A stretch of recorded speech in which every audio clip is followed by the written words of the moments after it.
Hello दोस्तों, मैं देवेंद्र कुमार। दोस्तों, मैं आपको इस वीडियो में यूपी पीसीपीवाई के 2019 के 5 क्वेश्चन सॉल्व कराऊंगा।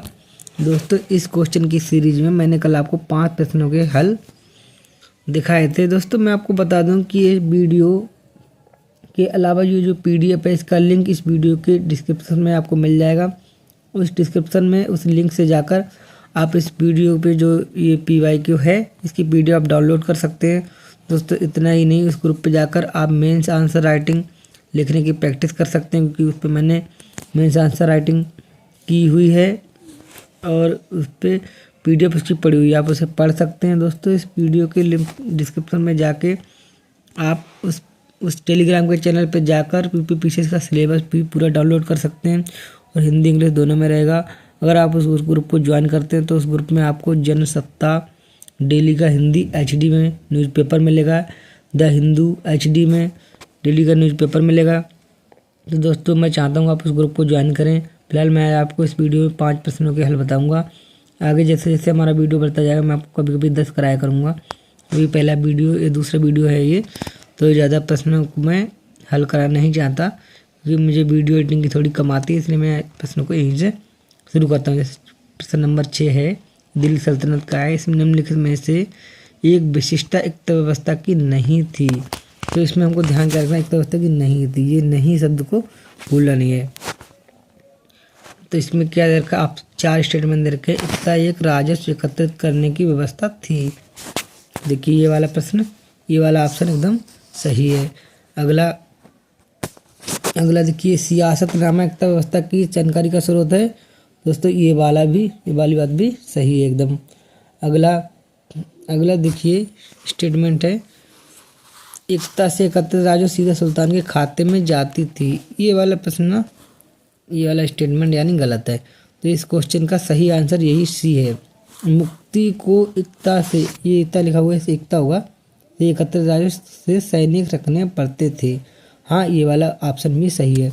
तो इसका मतलब इस क्वेश्चन का सही आंसर सी है, क्योंकि इसमें सही पूछा, कौन सही नहीं है। ठीक है दोस्तों, अगला प्रश्न हम देखते हैं, प्रश्न नंबर 7। इसमें क्या है, सूची 1 को सूची 2 से मिलान करना। निम्नलिखित में से कौन सा सही सुमेलित नहीं है। यानी इधर किताबें दे रखी हैं, इधर जो दे रखी हैं ये सारी किताबों के नाम है और ये इधर लेखों के नाम है। तो हम लोग पढ़ते हैं। तबकात ए नासिरी की किताब के लेखक कौन है? मिन्हाज उस सिराज जसजानी, ये वाला सही है। तारीख ए फिरोजशाही के लेखक क्या हैं? शम्स ए सिराज अफीफ, ये भी एकदम सही है। अगला प्रश्न की ओर बढ़े। अगली बात है, तुगलकनामा के लेखक इब्न बतूता थे। ये वाला ऑप्शन दोस्तों, अगला पढ़ते हैं, ये वाला ही गलत है। अगला देखिए, दिखाते हैं आपको। हुमायूं नामा किसने लिखा था? हुमायूं नामा लिखा था गुलबदन बेगम ने। ये वाला ऑप्शन भी एकदम सही है। तो यानी इसमें से कौन सा तुगलकनामा इब्न बतूता ने नहीं लिखा था, क्योंकि इब्न बतूता की किताब दूसरी थी।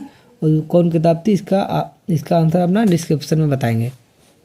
अगले प्रश्न की ओर बढ़ते हैं। अगला प्रश्न है प्रश्न नंबर 8।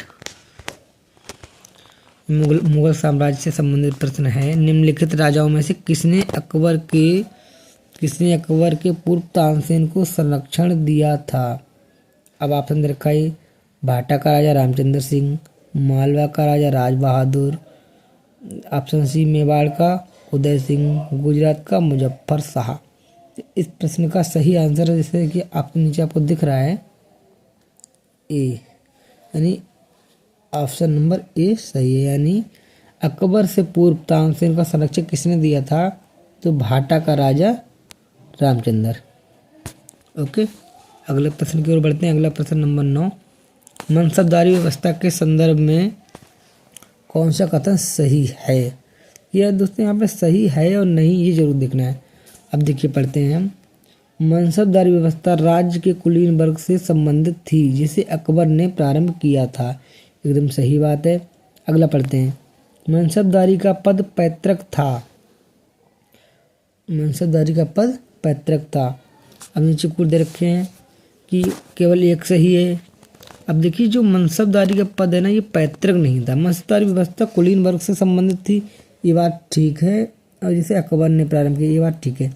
लेकिन मनसबदारी का पद ना पैतृक नहीं था, ये ऑप्शन गलत है। यानी इसका मतलब हम ऑप्शन में चेक करेंगे तो option number A, only option number A सही है।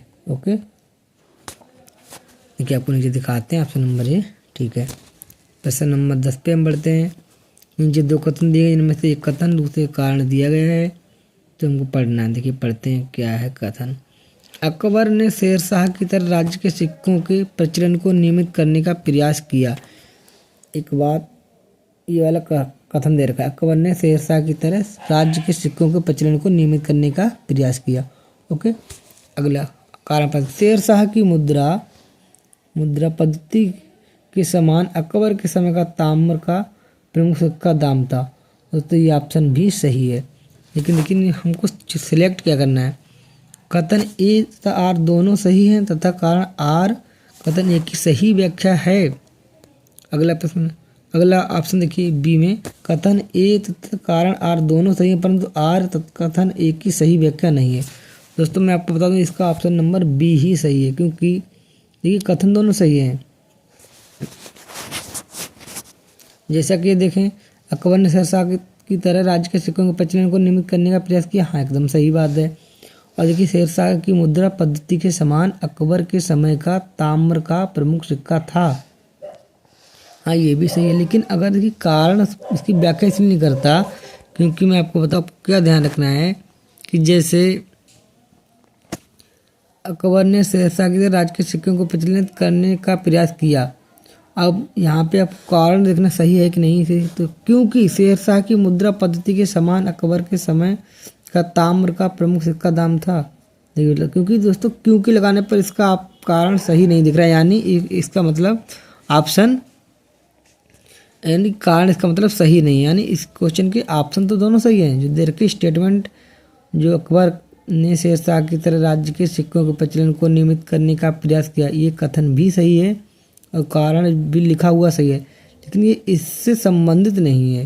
यानी दोनों स्टेटमेंट की तरह ही काम कर रहे हैं, इससे कोई संबंध नहीं है। यानी इस क्वेश्चन का बी ऑप्शन सही है। बी ऑप्शन में मैं आपको बता दूं दोस्तों, इसकी ट्रिक की तरह अगर कोई काम करना है तो इस तरह का भी प्रश्न आपको आए तो इसका 70 से 80% तक ऑप्शन बी ही सही होता है कि दोनों सही है, लेकिन कारण कथन की सही व्याख्या नहीं करता है। आपको अगर कन्फ्यूजन में रहे तो हमेशा बी ही लगाइए, मैं तो हमेशा बी ही लगाता हूँ। ओके दोस्तों, ठीक है दोस्तों, तो मैं 10 प्रश्न यहाँ पे ख़त्म हो चुके हैं। अगला प्रश्न मैं अगली सीरीज में ही बनाऊँगा। ओके दोस्तों, थैंक यू, जय हिंद।